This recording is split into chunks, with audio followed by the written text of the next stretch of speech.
Football, sliced and diced with Sedgemoor FM and Somerset FA. Welcome to Sliced and Diced. We're having open and honest conversations about local football.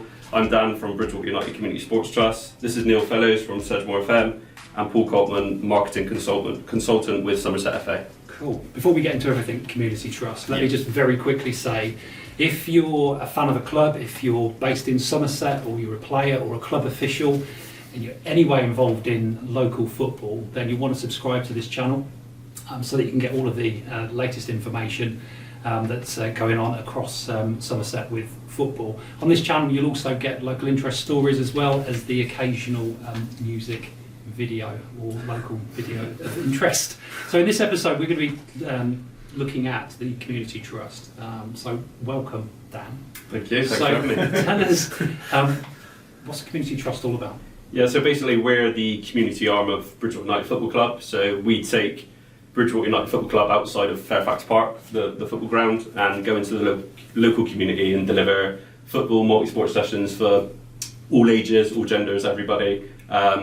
Most of the time is no cost barriers to our sessions, so we go into deprived areas of the community like your Hamps, like other places like that, and give free football to people so they would not access it otherwise. So we're that sort of taking that barrier away, so making sure everybody can get involved in multi-sports and football, and just making sure everyone's living a healthier, fitter lifestyle and enjoying the sport basically. Yeah. How long has the trust been going? About 2.5 years, so I've been there about 1.5 years now, but Ollie Moore started the trust along with our old owners a couple of years ago, with the same sort of principles in mind, just get people playing football in the community, get Bridgwater United Football Club outside of Fairfax Park and getting everybody involved. You mentioned Ham. Mm-hmm. Where else have you got sessions running? Yeah, so we even branch outside of Bridgwater sometimes. So we do Highbridge, for example. We do, Paulet. We go to other places outside of Bridgwater, in and around. We work in about 11, 12 schools in Bridgwater. So we really go, everywhere. We're dotted around everywhere. And we're even branching outside of Bridgwater now, even to places like Taunton. And we've done a few sessions in Minehead for the summer. So we're even branching as far as that now. How many sort of people is this sort of affecting? What kind of things are you doing? So, like I said, we do sessions for everybody. So we do toddler football, which our apprentice Logan is going to start up soon. So literally from 1 year old all the way up to walking football, which is, I guess, 99 plus, however old you want to be. We want to make sure there's something for everybody. We're starting up men's mental health sessions. We're starting up, we already have girls only football sessions. So literally, whatever age, whatever gender, whatever type of sports football you're into, we've got something for you. Wow. Yeah. You said there, I think, the tots, so the smallest, all the way up to your walking football stuff. I mean, and that, do you find having that variety, men's, ladies, boys, girls, able, sort of disabled, so on and so forth, do you find having that variety helps grow the profile of not only the trust but the football club as well? 100%, yeah, because there's no reason not to get involved in any of our sessions, especially when I say like 90% of our sessions are free to attend. Yeah. So the only thing you have to do is get out of the house and attend. So a lot of the, we're taking away as many barriers as we can, cost barriers, gender barriers, age barriers, whatever we can, to ensure there is football or multi-sport sessions for everybody. It's really getting the brand out there of Bridgwater United. We're doing good things in the community. Not only are we playing good football on the pitch, but we're actually doing good things outside of the pitch as well. So, you mentioned a few times the cost barrier. So I'm assuming what you're doing for the most part, where you can, is free or minimal cost. The flip side of that is, where do you get the funding then to be able to offer what you offer for free, and obviously pay wages and so on and so forth? Yeah, so that's a huge part of my role, and why I'm so busy so much of the time is funding and finding that support from local businesses, local people who want to help out. The Bridgwater Town Council have been brilliant with supporting some of the stuff we do. You've got there's so many to name, but you've got Somerset Community Foundation, organisations like that who I'll apply for funding for certain sessions, and they love what we do and they love that we're able to offer these opportunities to people, so they'll give us some funding to deliver this. So obviously that helps pay for staff, for equipment, for facility hire, stuff like that, but we're always looking for more support from businesses, sponsorships, everything like that. It'll be brilliant to get a lot more local companies, local businesses involved, because we're benefiting their community. I know we have a lot of help from Paul Smith Associates and Sam Smith, so he's now one of our trustees along with Dave Enderfield. So they, help us reach those connections of people that are going to help us out and make sure we're able to continue what we're doing, basically. So where can people go to donate or support? Or yeah, so they can go on our website, which is bridgewaterunitedcst.com, I believe, or type in Bridgewater United. we'll put a link. You'll find it. Yeah, social media, everything like that. So get in touch with us in any way, and one of us will respond with ways you can sponsor.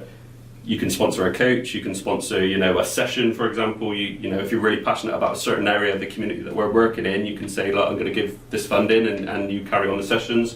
We've got our mascot, Thunder the Robin, which we're currently looking for sponsorship for. So if you want your name on the front of the Thunder the Robin's shirt, we take him out to local events like the Food and Drink Festival. He was in the Bridgwater Carnival last year, walking around dancing with everyone. So if you want your business name on front of that, we can offer that sponsorship. So we do lots of different ways of getting involved.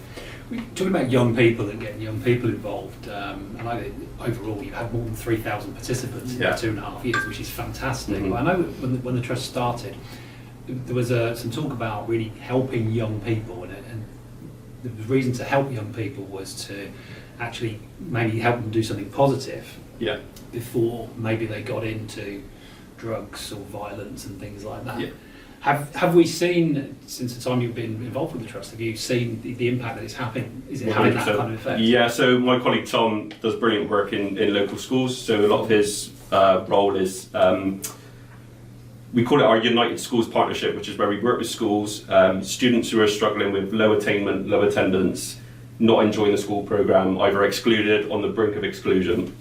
We work with them on a one-to-one or a really small group basis. We go in for an hour, work with those young individuals, and it's not just a football coach, it's a mentor as well, so they can talk to that person. We're all safeguarding trained, we're all mental health trained, all of the sort of training you can imagine, safeguarding, whatever.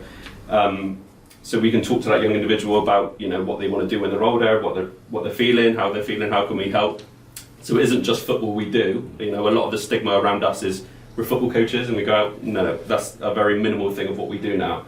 We work with these young individuals. Tom's been working with some students for almost a year now, and he's seen some real benefits. Like, we've got one student, for example, who was really on the brink of exclusion, was so close to being kicked out, and they're back into a full-time timetable now, doing good, about to sit their GCSEs this year. So we're seeing real improvements, and even the people that come to our casual sessions, like a Friday night on Hamp, we're seeing behaviour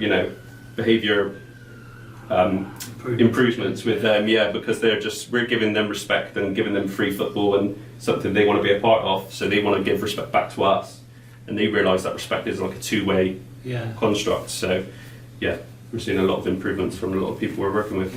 That work's so important. And so to help you going forward, we've talked about funding. Is there anything else you need that would support you as a just backing us, really, in terms of if you've got any participants that are interested in joining our sessions, put the word out to them and say, look, these guys are doing this, you should join. Or even a share on Facebook, even a retweet on Twitter, anything like that. Just it doesn't have to be monetary value.